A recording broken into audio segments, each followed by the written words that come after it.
ഞായറാഴ്ച ഒരു ദിവസം എന്നുള്ളത് അനുമോളുടെ ദിവസമാണ് കേട്ടോ. ബാക്കി എല്ലാ ദിവസവും വർക്കൗട്ടിന് പോകണം. ഞാൻ ഞായറാഴ്ച ഒരു ദിവസം ഓളുടെ കൂടെ നടക്കാൻ പോകണം എന്നുള്ള കാര്യത്തിൽ യാതൊരു വിട്ടുവീഴ്ചയില്ല. ശനിയാഴ്ച നൈറ്റ് തന്നെ ഓള് പറയും നാളെ ഞായറാഴ്ചയാണ് അമ്മ കേക്കിന്റെ വർക്ക് വല്ലതും ഉണ്ടെങ്കിൽ രാവിലെ നേരത്തെ ചെയ്തു വെച്ചോ, മസ്റ്റായിട്ട് നടക്കാൻ പോകണമെന്ന്. ഇനി എന്തെങ്കിലും കാരണവശാൽ കൊണ്ടുപോയില്ലേ എന്നാ പിന്നെ അന്നത്തെ ഒരു ദിവസം നോക്ക് വേണ്ട, ഓളുടെ മോൻ മേലെ കുട്ടിക്കാലം കവുത്തിയ പോലെ ആയിരിക്കും. അപ്പൊ ഇങ്ങനെ നടക്കാൻ പോകേണ്ട കാര്യം പറയുമ്പോൾ വിചാരിക്കും ഭയങ്കര ശുഷ്കാന്തിയുള്ള കൂട്ടത്തിലാണ്. അങ്ങനല്ല, ഞങ്ങൾ നടക്കാൻ പോകാൻ ഇറങ്ങിക്കഴിഞ്ഞാൽ എൻ്റെ അച്ഛൻ പറയും പാമ്പ് ഇതിൽ സ്പീഡിൽ കഴിയുന്നു. കാരണം വഴി കാരണം പട്ടിയോടും പൂച്ചോടും പൂമ്പാറ്റോടും കിളിയോടും പക്ഷോ അങ്ങനെ എന്ത് വേണ്ട എല്ലാത്തിനോടും, കിളി പക്ഷെ ഒന്നാണല്ലോ അല്ലേ, എന്തായാലും എല്ലാത്തിനോടും വർത്താനം പറഞ്ഞിട്ട് അന്ന് ഒരാഴ്ച ഉണ്ടായ എല്ലാ കാര്യങ്ങളും, പറയാൻ വിട്ടുപോയ എല്ലാ കാര്യങ്ങളും ഷെയർ ചെയ്ത് നാട്ടുവർത്താനം, വീട്ടുവർത്താനം, കൊച്ചുവർത്താനങ്ങളും പറഞ്ഞ് കുറ്റം കുറവോളും പറഞ്ഞ് പ്രാരാബ്ധക്കെട്ടോ കഴിക്കുന്ന കണ്ട എൻ്റെ അമ്മോ.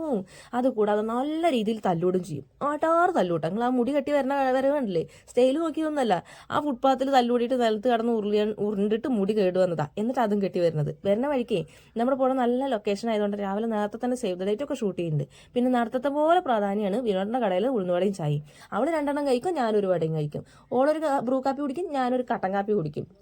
ഇത് കുടിക്കണ നേരത്തെ നമ്മുടെ ജിമ്മൻ ചേട്ടൻ വന്നത് കേട്ടോ. ആള് പറഞ്ഞു വടയിൽ 150 to 200 കലോറിയും ചായയിൽ 200 to 250 കലോറി, ടോട്ടൽ 350. വേണമാണെങ്കിൽ 30 മിനിറ്റ് നടക്കണം എന്ന്. അതിന് മുന്നേ ആള് ചോദിച്ചൊരു ഡയലോഗ് ഉണ്ട്, ഈയാണോ ഡയറ്റ് നോക്കണെന്ന്. എന്തായാലും പിന്നെ ആള് പറഞ്ഞു സാരില്ല, വലിയ ഫാറ്റി ഒന്നും അല്ലല്ലോ, അതുകൊണ്ട് തന്നെ ചെറുതായിട്ടൊക്കെ കഴിക്കാന്ന്. എന്തായാലും ഞങ്ങൾ കഴിച്ചിറങ്ങിയിട്ടുണ്ട് കേട്ടോ.